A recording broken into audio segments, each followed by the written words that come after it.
Officer McCrae boxed her in, barked commands, and reached for his cuffs, never realizing the woman in that car was a judge walking into her own courtroom. Seconds later, the video made headlines and ended his career. Tuesday mornings always had a certain rhythm for Judge Renee Whitfield. She liked arriving early to the Fulton County Courthouse in Macon, Georgia, beating the flood of lawyers and plaintiffs who'd fill the halls by 9 a.m. Her black Tesla Model Y purred smoothly over the freshly paved lot as she reached for her courthouse badge, glancing at the docket for the day. Nothing unusual, just a few custody hearings, a sentencing review, and a preliminary hearing for a local burglary case. She barely had time to pull into her usual reserved spot when she caught the sudden blue and red flash reflecting off her side mirror. It wasn't the lights that startled her, it was the sharp, erratic movement of the police cruiser as it blocked her in. No siren, no time to process. The driver's door of the cruiser flung open. "Turn off the vehicle and step out," the officer shouted, hand hovering over his sidearm. Renee's hand instinctively reached for her courthouse badge sitting on the passenger seat, but she stopped herself. Quick movements, especially by someone with her complexion, were dangerous in moments like this. Instead, she placed both hands visibly on the steering wheel and locked eyes with the officer through her windshield. "Is there a reason for this?" she asked calmly, though her pulse was rising. The officer didn't answer. He marched toward the Tesla like he was already sure of who she was, or more accurately, who she wasn't. He was white, mid-30s, with a rigid walk and the type of mirrored sunglasses that blocked any read of his expression. The nameplate on his vest read, McCrae. Renee cracked the window halfway. "Officer, I'm Judge Whitfield. This is my assigned space." But McCrae didn't slow down. "This vehicle was flagged. Description matches a reported stolen car from Warner Robbins." "That's incorrect," she said, trying to keep her voice steady. "This car is registered to me. I'm literally on my way to court." He ignored her again. She glanced around. A few courthouse employees were making their way toward the entrance, slowing their steps as they noticed the commotion. One woman, whom Renee recognized as a clerk named Janelle, fumbled for her phone. "Out of the car," McCrae repeated. "I'd like to know the basis for this stop," Renee responded. His tone sharpened. "Don't make this more difficult." It wasn't fear she felt. Not exactly. It was disbelief, frustration, and an overwhelming clarity that this wasn't about a stolen car. She was a 48-year-old black woman in a high-end vehicle, wearing a modest blouse and slacks, not even out of the car yet. And none of that mattered to him. She unbuckled slowly and opened the door. McCrae reached for his cuffs. "Put your hands on your head." That's when the first bystander started recording. Janelle had moved in closer now, phone raised. Another man near the courthouse entrance paused to watch. A second courthouse employee, a younger Latino man from the public defender's office, was already dialing someone. Renee didn't resist. But as she stepped out of the vehicle, she spoke again, calmly and firmly. "My identification is in my briefcase. I'm a sitting judge in this district." McCrae didn't respond. He reached behind her wrist, one cuff clicking open in his hand. But she turned slightly, lifting her briefcase, which had been in plain sight on the passenger seat, and opened the outer flap with deliberate slowness. Inside, clipped to the front pocket of her black robe, was her official judicial ID. She held it up, arm fully extended. "Judge Renee Elaine Whitfield. Appointed 2016. You're making a serious mistake." That's when McCrae stopped. He blinked. And for the first time since the confrontation began, he looked directly at the ID. His mouth parted slightly. His hand froze mid-air. For a long second, no one said anything. Janelle's phone was still filming. So was the public defender's. The third camera angle came from courthouse security. McCrae mumbled, "Ma'am, I thought..." But it was too late. The story had already started writing itself. Not in the report McCrae was never going to file, but in the phones that kept recording, and the courtroom steps that had turned into a stage. But this wasn't even the peak. What happened next would turn the entire city upside down. People had gathered now, courthouse employees, attorneys, even a pair of jurors who'd arrived early for a 9:30 trial. The heat was already creeping into the air, thick and slow, making every second feel longer than it should. Judge Whitfield stood still, her ID still raised, while Officer McCrae fumbled with his radio, trying not to look at her or the growing number of onlookers. "Dispatch, this is Unit 47. I need a correction on that vehicle report," he said, voice low. His words cracked. The calm command he had barked earlier was gone. "Cancel the alert. Misidentification." From the courthouse steps, Assistant DA Darnell Vick strode down with purpose. "What's going on?" he asked, locking eyes with Renee first, then McCrae. "This is Judge Whitfield. Why is she standing outside her own car being detained?" McCrae stiffened. "We received a match on a vehicle reported stolen this morning. A Tesla, black, late model. I responded accordingly."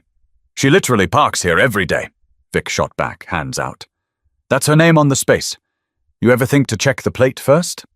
"I acted on protocol." Renee stepped in, tone still composed. "You acted on assumption. There was no request for my ID before trying to cuff me.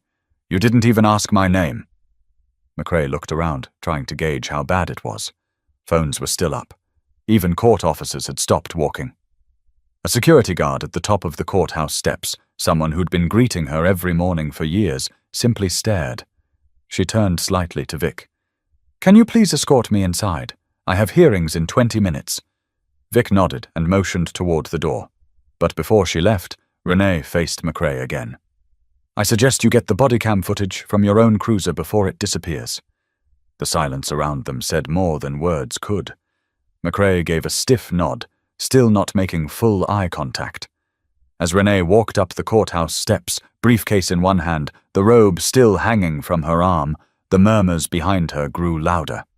"She handled that like a queen," someone whispered. "Man tried to arrest a whole judge. She could have been hurt." Inside the courthouse, Renee stopped near security to collect herself. Her hands were steady, but her mind was racing. Not with fear, with calculations. Questions. Replays of every second that just passed. She greeted the guards like always. One of them, an older man named Kenny, quietly muttered, "You good, Judge?" "I'm all right, thank you." He leaned in. "That video's already on Twitter. People are heated." She nodded once. Let it go where it needs to go.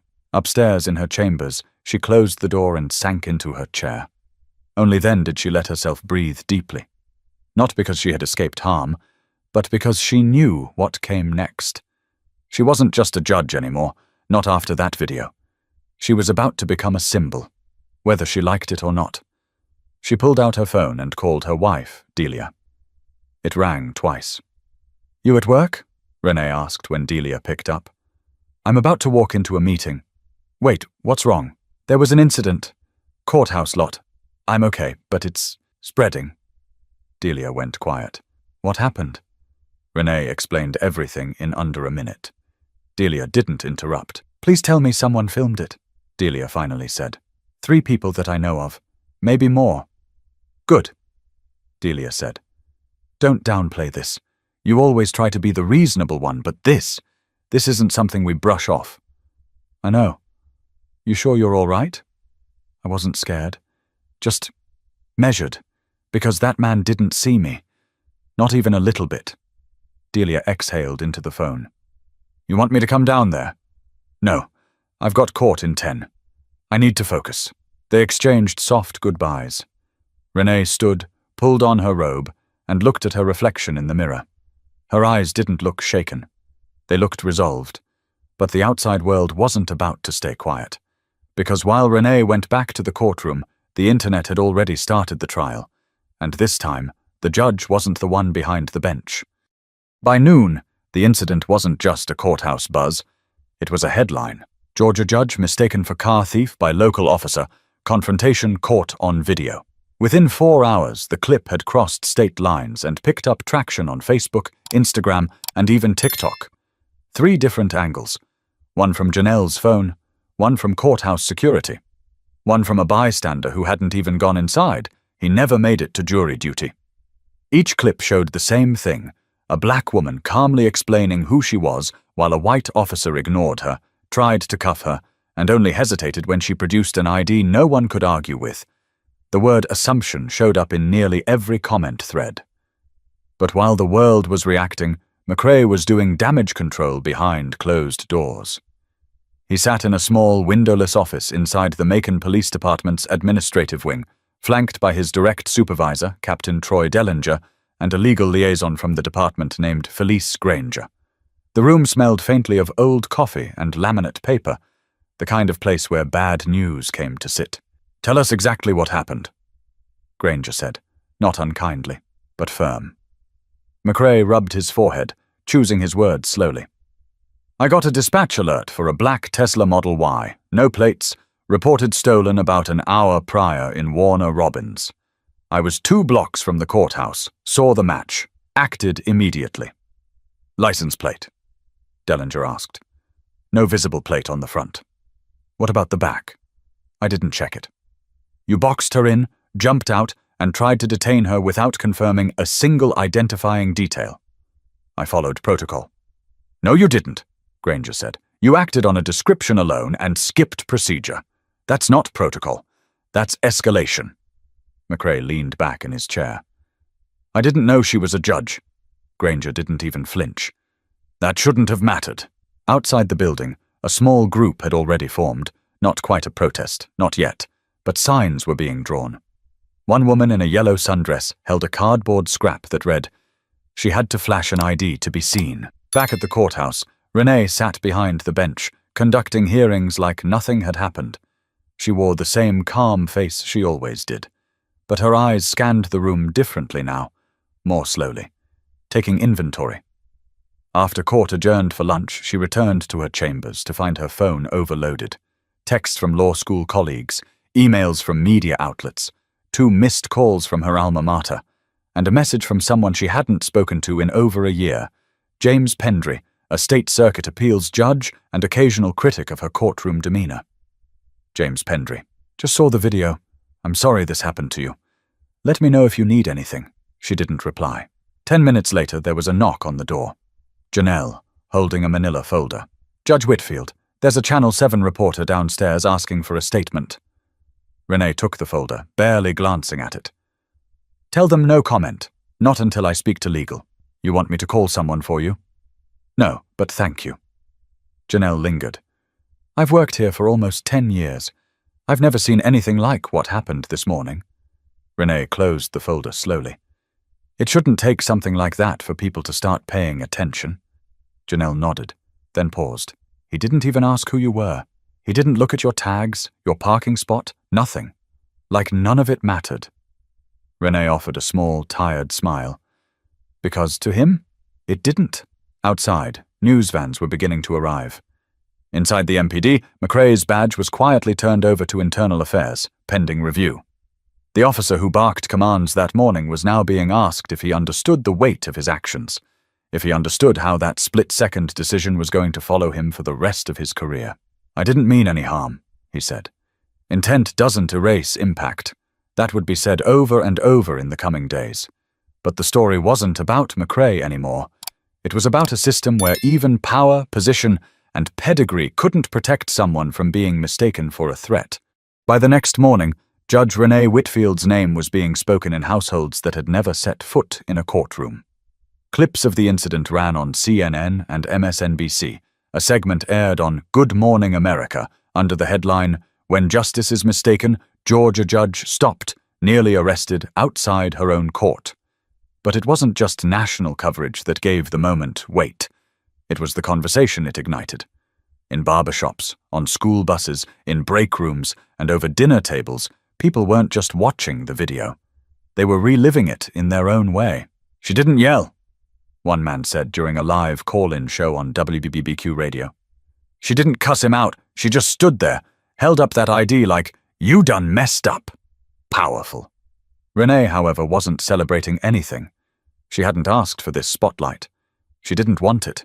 It burned hot and fast, and she knew better than anyone.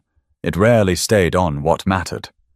By Thursday, she sat across from a local attorney named Geraldine Frey, someone she trusted to walk her through the noise with a clear head. Frey had represented public officials before, judges, council members, even a mayor who'd been falsely accused of misuse of funds.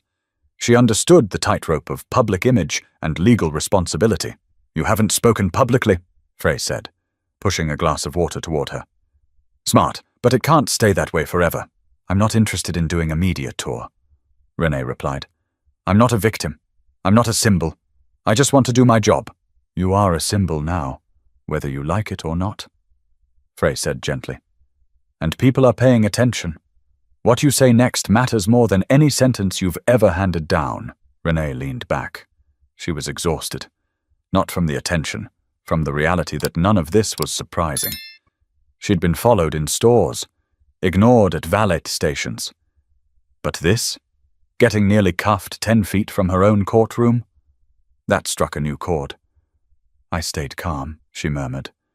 "You did." "He didn't see me," Frey nodded. "Not as a judge. Not even as a woman. Just a problem to stop." Later that afternoon, Renee finally decided to read some of the comments on the original video. She'd been avoiding them, afraid of what she'd find, but she wanted to know what people were saying. Not the networks. The people. One comment stood out. From a woman named Latrice in Birmingham. "I teach my daughter to be respectful, calm, clear. I used to think that would be enough. But if a judge can be treated like this, what chance does my baby have?" Renee stared at that comment for a long time. In her next hearing, her voice didn't shake. She continued handling cases like she always did, with grace, precision, and presence. But even the attorneys in her courtroom could tell something had shifted. Her sentences carried a little more weight. Her tone, a little more steel. Back at the MPD, Officer McCrae was sitting in an internal affairs interview room for the second time. This one had more people in it. 2 community oversight board members, 1 IA detective, and his union rep. "Did you recognize the badge when she showed it to you?" the detective asked. "Yes." "Did you apologize at that moment?" I said I'd made a mistake." "Did you release her immediately?" I froze. I was surprised. The detective scribbled something down. "She told you who she was before you attempted to detain her. Why didn't you stop?" McCrae's voice dropped. "I thought she was trying to lie her way out of it." "You thought a black woman in a suit, pulling into a reserved judicial parking space, carrying a courthouse-issued briefcase was lying?" He didn't answer. The silence said everything. Internal Affairs already had what they needed, but they weren't the only ones watching. Civil rights attorneys from 3 different organizations had requested public access to the footage and radio logs. The city council was fielding pressure to review traffic stop procedures.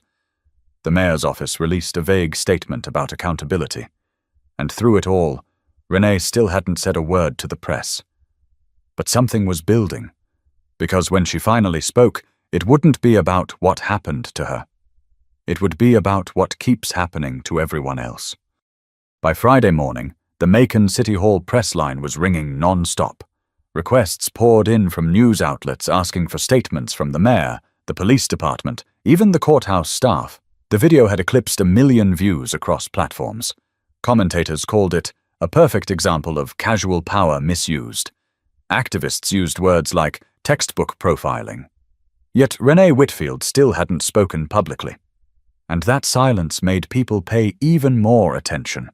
In communities across Georgia, pastors worked it into their Sunday sermons. Teachers brought up the story in high school civics classes. At a community center on Houston Avenue, a group of teenagers recreated the incident in a theater workshop. Not to make fun of it, but to try and understand it. At the Macon Police Department, the pressure was no longer coming just from outside. It was boiling over from within. Captain Troy Dellinger was now facing hard questions from city officials. Why was Officer McCrae still on street patrol with that many complaints in his file? One council member asked in a closed meeting. Because none of the complaints were sustained, Dellinger said, tight-lipped. Or maybe no one ever took them seriously. Councilwoman Mireya Campos, the youngest and only Latina on the council, leaned forward. This isn't about one bad judgment call. This is about how many times we ignore the warning signs until someone with a title gets hit. The room fell quiet. Meanwhile, at her home just outside Macon, Renee was ironing her robe in silence, the same robe she'd worn when McCrae reached for his cuffs. She laid it across the back of the sofa, then walked out onto her porch and sat down with a coffee she'd barely sipped.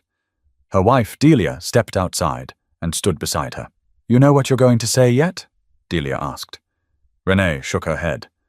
"Not entirely. You don't have to be poetic. Just be real. That's the hard part." Renee muttered. "People expect me to be polished. Careful. To say things without ruffling feathers." Delia raised an eyebrow. "Then maybe it's time you stop worrying about that." Later that day, Renee received an official request from Georgia Public Broadcasting for an exclusive interview. The email was respectful. It didn't beg. It simply said, "We believe your voice matters more than ever right now." She didn't answer it. Not yet. Instead, she drove. Without the robe, without makeup, wearing jeans and a plain blue t-shirt, to Millard Park, a small, shaded spot where local families often gathered. On weekends, she and Delia would bring their niece there to feed ducks. This time, she sat alone on a bench. No security. No statement. A woman named Tasha, mid-30s, sat down a few feet away with her young son, who tossed breadcrumbs into the pond. "You're the judge, right?" Tasha asked gently. Renee didn't flinch. "I am. I just want to say, thank you for how you handled that, for staying calm." Renee turned slightly. "I wasn't calm for his sake. I was calm for mine. I've spent my whole life making sure no one has an excuse to twist my reaction into something I never intended." Tasha nodded. "We shouldn't have to live like that." "No?" Renee said, her voice steady. "We shouldn't." Back at the courthouse, the district's chief judge, Vincent Yarrow, had called an emergency meeting for that evening. Not about a specific case, but about the climate now hanging over their courtrooms. He opened with a single sentence. "The robe doesn't always protect us." Everyone in the room understood what he meant. Some judges felt uncomfortable. Others were quiet. But the black and brown faces in the room exchanged knowing glances, like it was confirmation of what they'd always known, but rarely said aloud. One of the newer judges, Ariel Boone, asked, "Do we issue a public statement as a judicial body?" Yarrow hesitated. "We don't normally take positions on personnel matters involving the police." "But this isn't just personnel," Ariel replied. "This is about perception, and the people who come into our courtrooms deserve to know we see it too." Renee wasn't at that meeting. She had chosen to stay home and think, not about damage control, but about truth. What kind of truth she could offer that wouldn't just stir the pot, but help someone, maybe even one person, understand how deep the cuts really go. But by the time the weekend hit, she didn't have to decide whether to speak, because someone else was about to force the conversation wide open.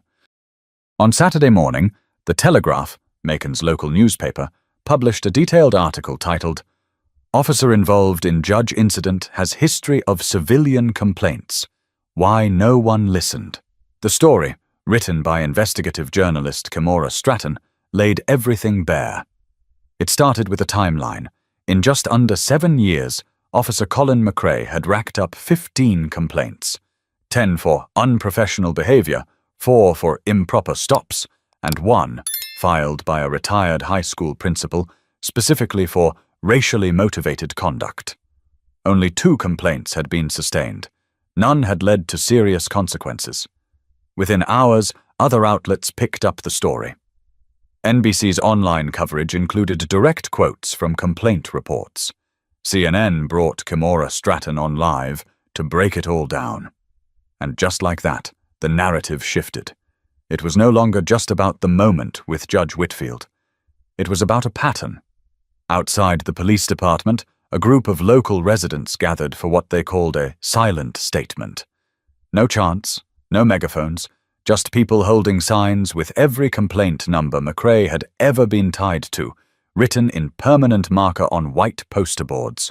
One of the protesters, Rodney Gilchrist, had filed one of those ignored complaints 3 years earlier. "He pulled me over in front of my own house," Rodney told a reporter from Channel 13 News. "Said my tail light was flickering. It wasn't.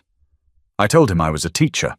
He said, 'You people say that all the time.'" The reporter asked if he'd ever been contacted about the resolution of his complaint. Rodney smiled grimly. "You're the first person who's ever asked me that." At the courthouse, Judge Whitfield sat in her chambers with a copy of the Telegraph article in her hands. She read every word slowly, highlighting specific paragraphs. There it was. Proof she wasn't an isolated case. Proof that what happened to her was inevitable, because the system had never corrected itself. Later that day, she met with Judge Ariel Boone and 2 retired justices at a small cafe off Vineville Avenue. All 3 women were black. All 3 had worn the robe long enough to know the weight it carried didn't always shield them. "We've all had our McCrae moment," Ariel said, stirring her tea. "Just not as public." One of the retired judges, Eloise Marsh, looked up from her cup. "Mine was at a judicial retreat. White deputy thought I was the caterer. Asked me where the real judges were. They all exhaled. Not surprised.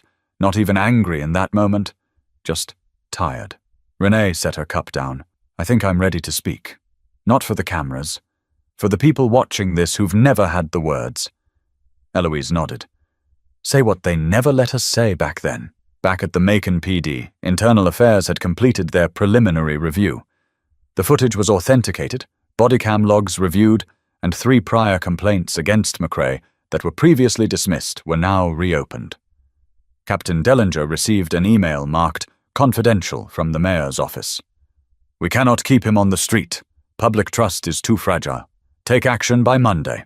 Meanwhile, McCrae had stopped showing up at roll call.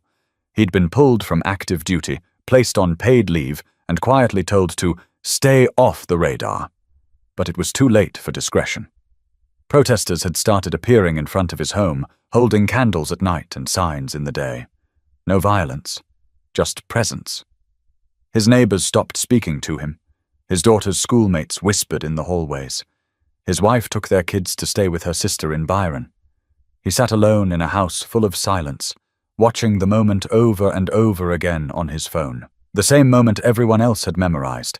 The flash of the ID, the firm voice saying, "You're making a serious mistake," and his own shocked expression caught from 3 angles.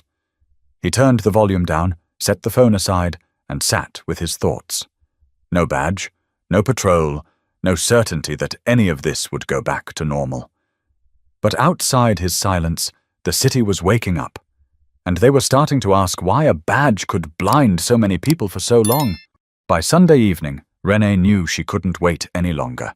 The inbox was full. More requests, more headlines, a few angry messages too, accusing her of making a spectacle or playing the race card. Those didn't sting. Not anymore. What sat heavier was the silence from colleagues who said nothing at all, the ones who watched the video and simply moved on.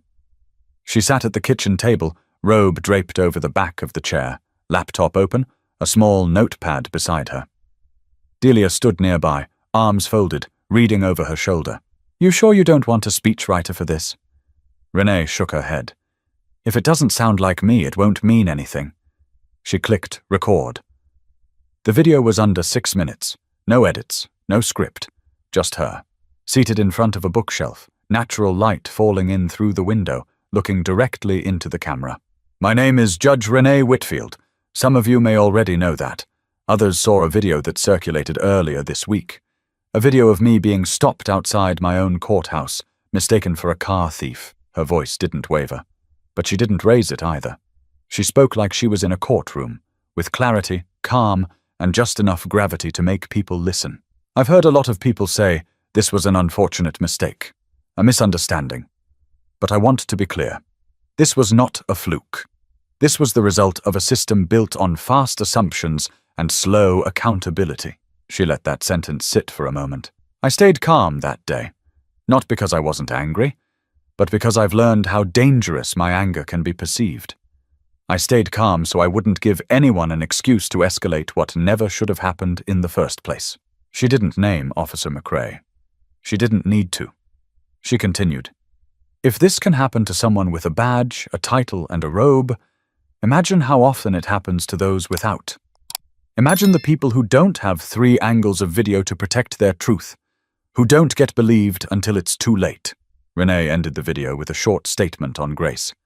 "I'm not here to destroy careers. I'm here to protect dignity. Mine and everyone else's who's been told they didn't belong in their own car, their own job, their own life. She uploaded the video to her court's official account, and then to her personal one. No hashtags, no filters, just truth. Within an hour, the video had over 40,000 views. Within 4, it had doubled. The comments flooded in. From teachers, nurses, store managers, high schoolers, retirees, people who had been stopped, questioned, doubted. People who had watched the same pattern play out quietly around them, but never had a judge describe it so plainly. She said what we've been screaming for years. I showed this to my daughter. She cried. Finally, someone with power telling it how it is. But not all responses were kind. One user posted a screenshot with the caption, "Maybe next time don't drive a Tesla if you don't want to be profiled." Another said, "Real judges don't play victim." Renee didn't respond to those. She sat on the back porch with Delia that night, both of them sipping from mugs of tea, not saying much. "You think it made a difference?" Delia asked. Renee exhaled. Maybe not for the loud ones, but someone out there heard what they needed to hear. The next morning, her video was played in part during a televised roundtable hosted by journalist Marcus Lane on PBS. The conversation wasn't about Renee anymore. It was about systems, about perception, about how fast a uniform could make someone forget to ask questions. That same morning, Renee walked into the courthouse through the front entrance instead of the side reserved for judges. She didn't hide. She didn't try to blend in. A young man in a hoodie was waiting near the security line. He stepped aside as she passed, then said, not loudly, not performatively, "Thank you for staying calm, Mom. You didn't have to, but you did." She turned, met his eyes, and nodded. "I did it for all of us." But as the city took in her words, the people wanted more than calm. They wanted change, and the pressure was starting to rise on the institutions that had kept quiet too long. By Monday morning, pressure on the Macon Police Department had reached a boiling point. City Council called an emergency public hearing, streamed live on the local government channel. The chambers were packed, not just with politicians and reporters, but with residents who were tired of explanations and ready for consequences. On one side of the long, curved table sat Chief Lionel Garrick, a 26-year veteran of the department. He wore his formal uniform, chest heavy with ribbons, shoulders tight with tension. Across from him, Councilwoman Mireya Campos shuffled through a binder of community-submitted statements. "Chief Garrick," she began, her tone sharp but controlled. "You've reviewed the footage, the dispatch logs, and Officer McCrae's history. Do you still believe this was a procedural misstep, or is this something deeper?" The chief cleared his throat. "Councilwoman, I've reviewed everything thoroughly. What occurred outside that courthouse was unacceptable. The moment Officer McCrae ignored the identification offered to him, that's where policy was broken. Do you believe Judge Whitfield was targeted because of her race?" A beat passed. Cameras zoomed in. The room held its breath. "I can't speak to his intent," Garrick said carefully. "But I will say this. We've seen too many incidents like this across the country. And now it's happened in our own front yard." Councilman Rick Daniels leaned forward. "Is Officer McCrae still being paid?" "He's on administrative leave pending formal disciplinary action." "You mean he's being paid?" "Yes." Murmurs rippled through the crowd. Outside the building, protesters gathered on the sidewalk, holding signs that read, "No bench can block bias," and "Protect us like you profile us." A group of high school seniors from Northeast High organized a silent walkout that morning in support of Judge Whitfield, gathering on the football field in matching T-shirts that read, "Respect isn't earned by rank, it's earned by recognition." Meanwhile, inside the Macon Judicial Complex, a different kind of meeting was taking place. Renee sat in a private conference room with Judge Vincent Yarrow and the court administrator, Gillian Espy, reviewing safety protocols for courthouse officials. "Judge Whitfield, given everything that's happened, we're considering adding personal security escorts for you until further notice," Gillian said, eyes darting across the papers. "I appreciate the concern," Renee replied, "but I don't need to be protected from the public. I need the public protected from assumptions." Yarrow spoke up, his voice more measured. "We're also discussing a court-wide policy to train staff on how to de-escalate situations when our own people are targeted." You don't need a policy, Renee said plainly. You need a mirror. Yarrow looked puzzled. This didn't happen in a vacuum, she continued. Some of you walk past your own biases every day without seeing them. You have bailiffs who make comments about hair, attorneys who assume a defendant is lying before they speak. What happened to me is just the part someone caught on camera. There was no anger in her voice, just quiet certainty, the kind that couldn't be swatted away with paperwork. Later that day, the mayor's office issued a public memo. It read, in part, "Effective immediately, the City of Macon is launching an independent commission to review police conduct protocols, complaint resolution processes, and officer retraining standards. We will not pretend this is the first incident of its kind, but we hope it will be the last that goes ignored until the camera's rolling." It was a strong statement, but for many it was too late for words. They wanted action. And that action came 24 hours later when the police department held a press conference to announce that Officer Colin McCrae had been terminated. Standing behind the podium was Chief Garrick, flanked by senior leadership. "We have completed a full internal review and determined that Officer McCrae violated multiple department protocols," he said. "His actions reflected neither the training we provide nor the conduct we expect. His termination is effective immediately." A few reporters asked questions. One from Channel 6 asked if McCrae had issued an apology to Judge Whitfield. "He was given the opportunity to do so," the chief answered. "He declined to make a formal statement." At her home, Renee watched the press conference unfold on her TV. Delia sat beside her, silent. Renee didn't cheer. She didn't cry. She just sat, absorbing the moment. "You okay?" Delia asked gently. "I don't know," Renee replied. "Accountability feels heavy, even when it's overdue." But as the dust began to settle, Renee realized this wasn't about her anymore. It was about what people expected from the word justice, and whether they'd ever see it delivered the same way it was promised. Tuesday afternoon was quiet in Judge Whitfield's courtroom. Too quiet. For the first time in years, one of her hearings had been postponed, not because of her, but because the defendant's attorney had filed a motion for a change of venue, citing potential jury bias due to current media climate. Renee wasn't offended. She understood. Everything had changed. She sat alone on the bench for a while after the clerk stepped out. No noise, no clicking heels, no pages turning. Just the echo of a building designed to uphold fairness, now weighed down by everything it had failed to prevent. She looked around the room, the rows of wooden pews, the elevated platform, the flag in the corner, and for the first time in her career, Renee whispered something out loud in her own courtroom that she never thought she would. What is justice if it only works when someone's watching? She thought about the people who had come into her courtroom over the years. The teenage boy arrested for skipping school and found with a pocket knife. The woman evicted over a 3-day delay in rent. The father who was denied custody because of how he dressed. They didn't have badges or robes or job titles to defend them. They walked in exposed and were often treated like problems instead of people. She realized she had become good at being fair inside the courtroom, but justice doesn't begin when the gavel hits. It starts at the stoplight, at the front door, in a parking lot. That evening, Renee attended a town hall at Union Baptist Church. She wasn't the keynote speaker. She didn't want to be. She just wanted to listen. But when the moderator spotted her in the pews and asked if she'd speak, she stood without hesitation and walked to the front.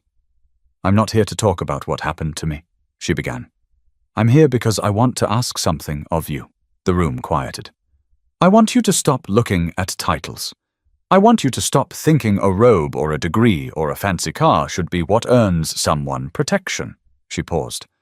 "I want you to demand a system that protects people because they're people, because they matter before they're verified, before they're famous, before someone presses record." Applause came slow, but sincere. Afterward, people came up to shake her hand. Some hugged her. An elderly woman named Geraldine slipped her a small, folded note. Renee read it in the car. It said, "You carry yourself like my mother used to tell me to. Head high, voice clear, back straight. Keep going, baby. You're changing more than you know. The next morning, Renee returned to court.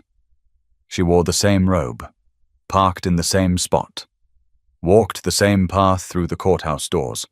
But there was one small difference. As she approached security, the young officer manning the desk looked her straight in the eye and said, "Good morning, Judge Whitfield." He said it like he meant it, like he saw her. Inside her chambers, her phone buzzed. A call from the Georgia Judicial Conduct Board. She hesitated, then answered. "We just wanted to inform you, Judge Whitfield," the woman on the other end said, "that based on your statement and the visibility of this incident, the state is reviewing standard law enforcement interactions with court officials. And, off the record, thank you. It woke some people up." Renee smiled. "Appreciate the call." When she hung up, she looked out her office window toward the courthouse parking lot, the very place where her authority had once meant nothing. She thought about how justice was often portrayed, blindfolded, holding scales. But maybe the image needed updating. Maybe it wasn't about balance or blindness anymore. Maybe it was about seeing people fully and acting accordingly. But before the story could come to a close, there was still one thing Renee had to say, not to a crowd, not to a council, but to the one person who had changed everything that morning. It had been 12 days since the confrontation in the parking lot. Long enough for national attention to shift elsewhere, but not long enough for those closest to it to forget. On a grey Wednesday morning, Judge Renee Whitfield requested a meeting. Not with a panel, not with a reporter, with Colin McCrae. Her request shocked the Internal Affairs Division. They weren't even sure he'd agree. But he did. They met in a quiet room on the second floor of the municipal building. Neutral space. No cameras, no press, no robes, no uniforms. Just 2 chairs and a worn table between them. He entered first, slouching under the weight of everything he'd lost. His posture told the whole story, not just of someone recently fired, but of someone who couldn't outrun the replay of his mistake. Renee walked in a moment later. Calm, poised, but not unfeeling. They sat in silence for a full minute before she spoke. "I didn't call this meeting to punish you." McCrae nodded slowly. "I figured that much. I called it because I need to understand. Not just what happened, but how you got there." He looked up for the first time. "You want the truth? I won't accept anything else." He took a breath. "I thought you were someone else. I didn't see the judge, or the badge. I just saw someone who looked like they didn't belong in that car. And I didn't stop to ask." She didn't flinch. She didn't look angry, just tired. "I get why you did it," she said. "What I don't get is how many times you've done it without anyone holding you accountable." He shook his head. "More than I'd like to admit. That's the part people don't see," she said. "They think what happened to me is rare, but I wasn't special. I was just finally visible." McCrae sat back, his voice lower now. "You have every right to hate me." "I don't," she said. "But I don't excuse you either." They sat there for a while, 2 people staring at the wreckage of what bias leaves behind, not just in careers, but in trust. Before she left, she looked him in the eye. "You may never wear that badge again, but you still walk through this world with choices. Don't waste another one." She stood, walked to the door, then paused. "You didn't end my career, but your choices exposed everything that needs to change about yours." And with that, she left. Later that night, she was invited to speak at a gathering hosted by the Georgia Associations of Black Lawyers. It was the first time she'd accepted a formal speaking engagement since the incident. Standing at the podium, she didn't read from notes. She didn't quote law. She just talked. "People ask me what justice looks like," she said. "I used to think it was about rulings and balance and fairness. But now I know justice is also about recognition.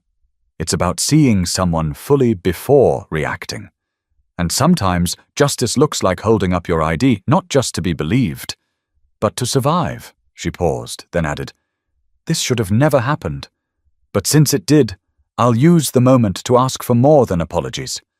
I want reflection, I want reform. And above all, I want people to stop needing a title to be treated like they belong." The room stood in applause. Not because the speech was perfect, but because it was real. That night, Renee and Delia walked back to their car. The same black Tesla. This time, no squad car blocked them. No one questioned if she belonged behind the wheel. Delia glanced over and smiled. You did that. Renee shook her head. We did. All of us who've ever been second-guessed for no reason at all. We finally had a moment where someone had to look back and see what they missed. She slid into the driver's seat, engine humming to life. Not loudly, just present. The city was still flawed. The systems still cracked. But something had shifted. And Renee? She was still standing, still judging, still believing in a version of justice worth fighting for, even when it refused to see her at first glance. Because no one should need to flash a title to be treated with respect. And if her story taught the country anything, it's that awareness is the first step toward change. If this story moved you, share it with someone who needs to hear it. And don't forget, the smallest actions reveal the biggest truths.